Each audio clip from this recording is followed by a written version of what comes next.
Listo, vamos entonces a analizar ese cálculo de la alcalinidad. Ya encontré por acá mi presentación.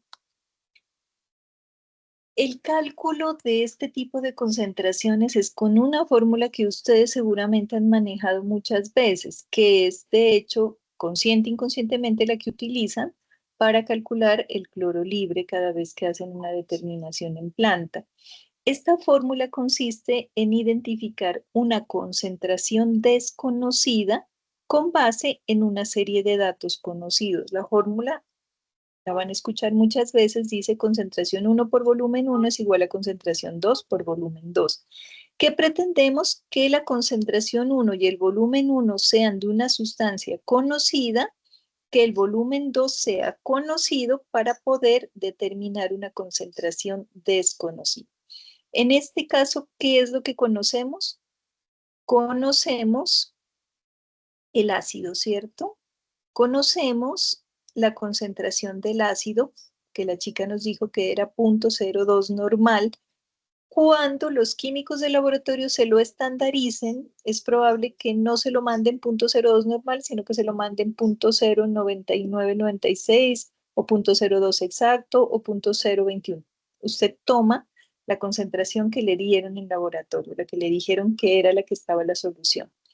El volumen conocido, entonces va a ser el volumen que se gastó la primera vez, dijimos que era de 1,7 mililitros. La concentración de la muestra no la conocemos, pero el volumen sí, porque acuérdense que medimos exactamente 10 mililitros con una pipeta. Entonces, déjenme yo miro que esté compartiendo pantalla. ¿Sí?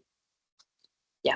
Entonces, técnicamente nosotros podríamos multiplicar esta concentración por este volumen y dividir entre este volumen, ¿cierto? Para que la concentración de la muestra me quede sola acá y ya tendríamos una concentración en normalidad, en una unidad de concentración que se llama normalidad. Pero ¿qué pasa? Que la determinación de alcalinidad exige que la respuesta se dé en miligramos por litro de carbonato de calcio. Esta es una unidad, al igual que las unidades nefelométricas de turbidez para el turbidímetro, que las unidades, perdón, platino cobalto para color. Esta es una unidad estándar, o sea, usted no puede eh, determinar la alcalinidad en otra unidad que no sea esta.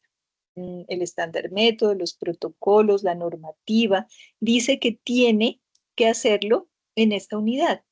Entonces, la fórmula sigue siendo lo mismo, solo que necesitamos adicionar unos valores para poder que esta normalidad no me quede en normalidad, sino que me quede en miligramos por litro y de carbonato de calcio. Entonces, el 100 dividido entre 2, en este caso, el número 50 que me aparece en la fórmula, porque ustedes dirán, profe, pero yo he visto una fórmula de normalidad y tiene unos números adicionales. Sí. Este 50 hace referencia al peso equivalente o al peso atómico del carbonato de calcio y este 1000 es un factor de conversión para pasar de litros a mililitros porque la normalidad se expresa en equivalentes gramos de un soluto entre litros de solución. Y a nosotros nos dicen, no, tiene que ser miligramos por litro. Entonces es simplemente el factor de conversión. A estos dos números que ustedes se van a encontrar siempre en la fórmula, entonces hacen referencia a factores de conversión para que me quede en miligramos por litro de carbonato de calcio. Conclusión. La concentración va a ser igual a la normalidad por los mililitros gastados del ácido entre los mililitros de la muestra por un factor de corrección. Entonces tenemos exactamente lo mismo, la concentración de la muestra, vamos a poner ahí, aquí igual a concentración de la muestra, que queda de este lado será igual a 0.02 normal por los mililitros gastados del ácido, que está a esta concentración, por el factor de conversión dividido entre los 10 mililitros de muestra, que los medimos con la pipeta. Entonces, 0.02 por 1,7 por 50.000 dividido entre 10 nos da 170 miligramos por litro. Acuérdense que como esta fue la determinación con fenolftaleína, esto nos indica la cantidad de hidróxidos presentes en la muestra, o sea, nos va a determinar una alcalinidad por hidróxidos. Hacemos exactamente lo mismo con la cantidad de volumen de ácido que se nos fue titulando con el indicador mixto que nos muestra la alcalinidad por carbonatos y bicarbonatos. Como el video no nos mostró cuál fue el valor, lo supusimos en 2.1. Entonces 0,02 por 2,1 por 50.000, que es el factor de conversión, dividido entre 10 nos da 210 miligramos por litro, que es la alcalinidad debida a los carbonatos y bicarbonatos, lo cual querría decir que esta muestra tendría una alcalinidad total de 380 miligramos por litro de carbonato de calcio. ¿De dónde salió esta unidad miligramos por litro de carbonato?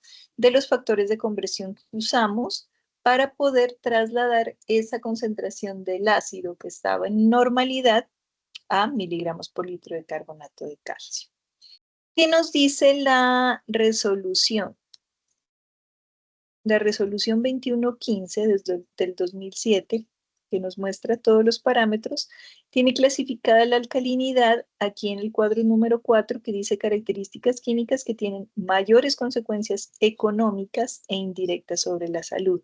Sabemos que indirectamente la alcalinidad puede representar o puede decirnos que el agua tiene contaminación, pero es más importante determinar la alcalinidad porque por lo general daña la tubería, daña la maquinaria. Entonces, por eso es que está aquí en este cuadro, no de incidencia directa sobre la salud, sino de incidencia indirecta sobre la salud, pero que tiene más implicaciones económicas que otra cosa.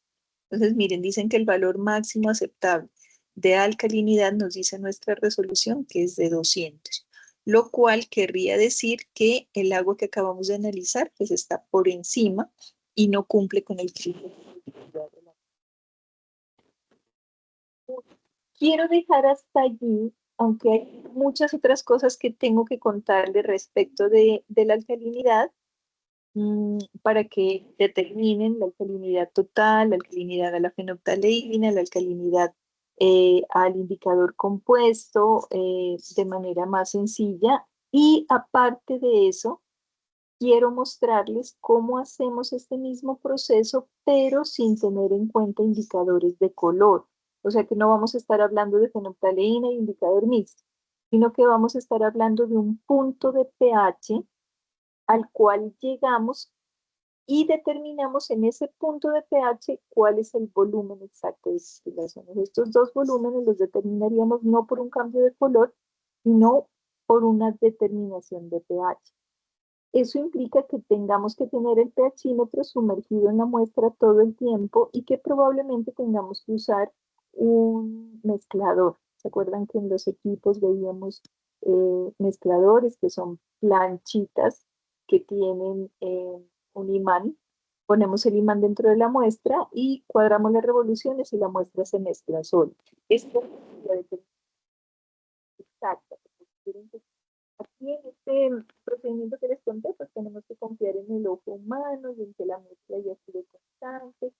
Se adicionan muchos errores que podrían tener.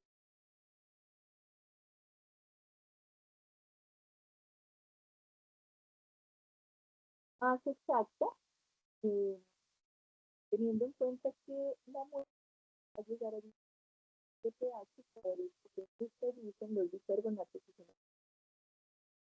Entonces, eso lo vemos. Ah, no, espacio, repitan los videos las veces que tengan que repetirlos y quedemos con claramente con el entendimiento de esta fórmula. Yo quise partir de la fórmula general porque les va a servir muchísimo para muchas determinaciones en laboratorio y mostrarles que esta fórmula de alcalinidad en los libros aparece como con este 50.000 o con 50 por 1000 porque simplemente es una corrección para poder indicar el resultado como miligramos por litro de carbonato de calcio. Bueno, dicho esto, entonces voy a parar acá la grabación y quedo pendiente de las inquietudes que se puedan suscitar al respecto. Las resolvemos el jueves junto con el resto de información que tengo que darles de alcalinidad y vemos también dureza. Entonces, que esta semana quedemos listos con lo que es alcalinidad y dureza, que tiene un procedimiento muy similar, entonces podemos verlo conjuntamente. Y listo. Los espero entonces el jueves. Que tengan un feliz resto de semana.